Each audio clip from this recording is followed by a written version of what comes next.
Good morning everyone, welcome to the current affairs classes. आज हमारी date है 1 अप्रैल। आज के इम्पोर्टेंट टॉपिक्स को कवर करते हैं। हमारा फर्स्ट टॉपिक है बोध गया टेम्पल। हिस्ट्री से रिलेटेड है और हमें पता होना चाहिए कि बोध गया कौन से रिलीजन से रिलेटेड है। बुद्धिज्म रिलीजन से। न्यूज़ में किस लिए है? क्योंकि जो बुद्धिस्ट मॉन्क है, और ये कौन सी यूनियन के अंडर है? ऑल इंडिया बुद्धिस्ट फोरम के अंदर जो बुद्धिस्ट मॉन्क है वो क्या कर रहे हैं? प्रोटेस्ट कर रहे हैं। और किससे रिलेटेड प्रोटेस्ट कर रहे हैं? ताकि वो रिपील कर पाए बोध गया टेम्पल एक्ट जो 1949 में बना था। तो इस एक्ट को रिपील करने के लिए ये क्या है, फेब्रवरी से प्रोटेस्ट चल रहा है। Emperor Ashok built the original temple at बोध गया। जो अशोक थे, पैट्रियट थे बुद्धिज्म के, उन्होंने क्या है, बोध गया में ये टेम्पल बनवाया। और 3rd सेंचुरी BCE में इसका कंस्ट्रक्शन हुई है। ठीक है। Remained a Buddhist religious centre. पाला डायनेस्टी तक जो ये बोध गया था वो क्या था? बुद्धिस्ट लर्निंग सेंटर के तौर पे फ्लरिश कर रहा था। बोध गया temple is one of the most 4 sacred sites of Buddhism. तो बुद्धिज्म से रिलेटेड 4 धार्मिक स्थल हैं, उसमें से एक बोध गया है। बाकी के 3 कौन से हैं? लुम्बिनी। लुम्बिनी की खास बात क्या है कि यहाँ पे गौतम बुद्धा का जन्म हुआ था। सारनाथ, गौतम बुद्धा ने अपना फर्स्ट सरमन, मतलब जो एनलाइटनमेंट ज्ञान अचीव करने के बाद जो उन्होंने अपना फर्स्ट लेक्चर लिया था वो सारनाथ में लिया था। कुशीनगर, बुद्धा का यहाँ पे परिनिर्वाण हुआ था, मतलब जो गौतम बुद्धा की डेथ हुई थी वो यहीं पे हुई थी।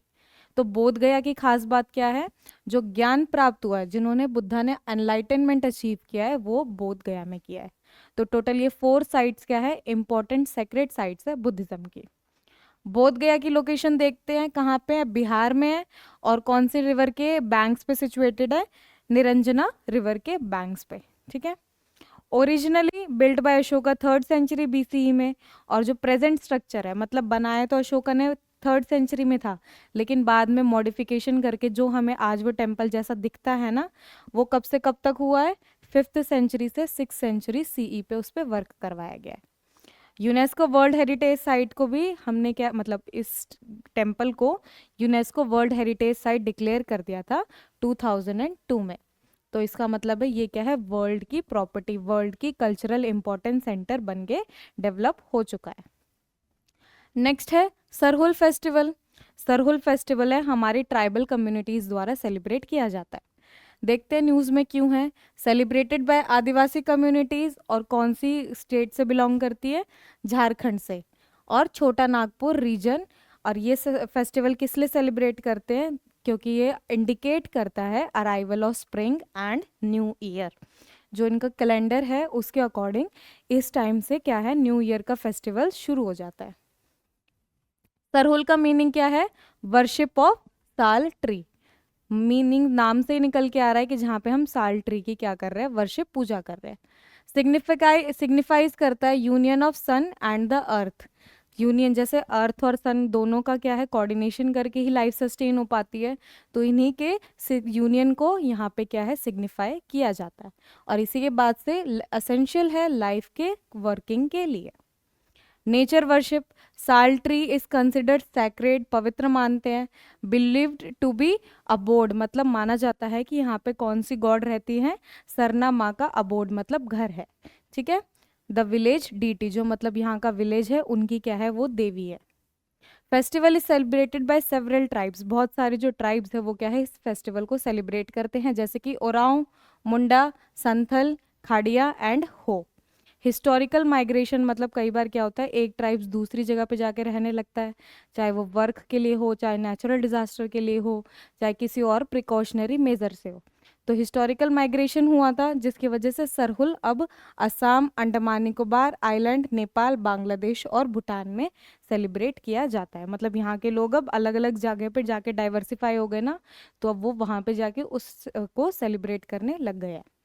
3 दिन का फेस्टिवल होता है। पहले दिन क्या होता है, प्रिपरेशन शुरू करते हैं। होम्स और शरण स्थल को साफ किया जाता है। साल फ्लावर्स को इकट्ठा करके, और जो विलेज का प्रीस्ट होता है, पहान, वो क्या करता है उस दिन स्ट्रिक्ट फास्ट को, मतलब जो हमारे यहाँ पे व्रत होता है उसको ऑब्जर्व करता है। सेकेंड डे पे मेन रिचुअल शुरू हो जाते हैं। शरण स्थल पे जो हमारे सैक्रेड ग्रोव्स हैं वहाँ पे हम लोग सेलिब्रेशन करना शुरू कर देते हैं। साथ के साथ सैक्रिफाइसेस होते हैं, प्रेयर्स होती है और साथ में कल्चरल परफॉर्मेंस भी कंडक्ट होती है। जो लास्ट डे है यहाँ पे एक कम्युनिटी फीस्ट होती है, दावत होती है, जहाँ पे हांडिया नाम की मतलब एक राइस बियर नाम की जो डिश है, जो उनका फूड है, ड्रिंक है, उसको फीचर किया जाता है। सेरिमोनियल फिशिंग होती है और ट्रेडिशनल आदिवासी कुजीन से हम लोग क्या है इस फेस्टिवल को कंक्लूड कर देते हैं। नेक्स्ट टॉपिक पे चलते हैं। एंडेस माउंटेन हमारे ज्योग्राफी का टॉपिक है। थोड़े दिन पहले हमने माउंट केन्या देखा था, ग्लेशियर्स मेल्टिंग हो रही है, और यहाँ पे भी सेम चीज़ है, shrinking Andean glaciers. Andes mountain पे जो ग्लेशियर्स है वो क्या है, क्लाइमेट चेंज की वजह से श्रिंक होते जा रहे हैं। तो वाटर सप्लाई क्या है, साउथ अफ्रीका में कम होने वाली है और कम हो भी रही है अमेरिका में। तो यही यहाँ पे क्या है, इसलिए टॉपिक न्यूज़ में है। एंडेस माउंटेन कैसे हैं, फोल्ड माउंटेन्स है और फॉर्म्ड हो रहे हैं subduction of oceanic Nazca plate beneath the south American continental plate. Geography में जब हम कॉन्टिनेंटल प्लेट थ्योरी पढ़ते हैं तो वहाँ पे सबडक्शन होता है और फिर अलग अलग लैंडफॉर्म्स का ओरिजिनेशन होता है। तो ये उस चीज़ को यहाँ पे एक्सप्लेन कर रहा है। एंडेस माउंटेन इसकी लेंथ कितनी है, 4500 माइल्स लॉन्ग है और 7 साउथ अमेरिका कंट्रीज जो है उधर तक फैला हुआ है।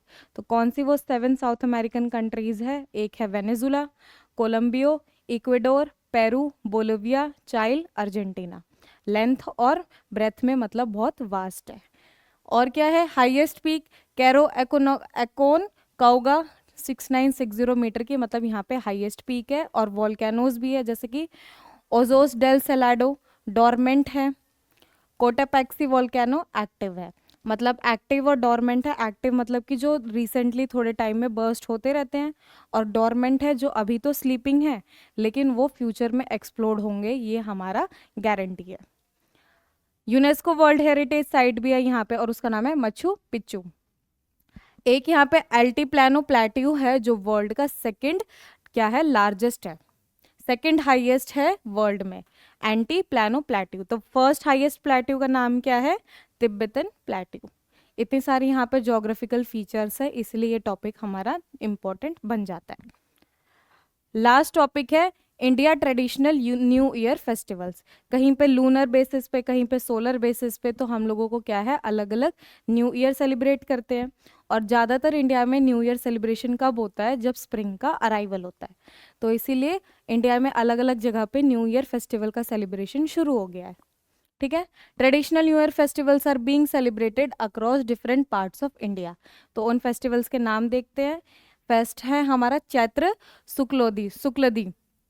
यहाँ पे वही सेम चीज़ है, हिंदू न्यू ईयर की बिगनिंग माना जाता है और लूनर कैलेंडर पे बेस्ड होता है। विक्रम संवत कैलेंडर यूज किया जाता है नॉर्थ इंडिया, और इसमें चैत्र शुक्लदी को हम लोग यहाँ पे सेलिब्रेट कर रहे हैं। नेक्स्ट आ जाता है हमारा उगाड़ी। उगाड़ी कहाँ पे सेलिब्रेट करते हैं, आंध्र प्रदेश, तेलंगाना, कर्नाटका, और इसको हम लोग तेलुगु न्यू ईयर के नाम से भी जानते हैं। युगाड़ी का मतलब है युग, युग हम लोग हिंदी में यूज करते हैं ना, एजिस, एजिस के लिए यूज होता है। और आदि, आदि का मतलब है बिगनिंग, किसी चीज की शुरुआत। तो इन दोनों वर्ड्स को मिला के हम लोग उगाड़ी फेस्टिवल को सेलिब्रेट करते हैं।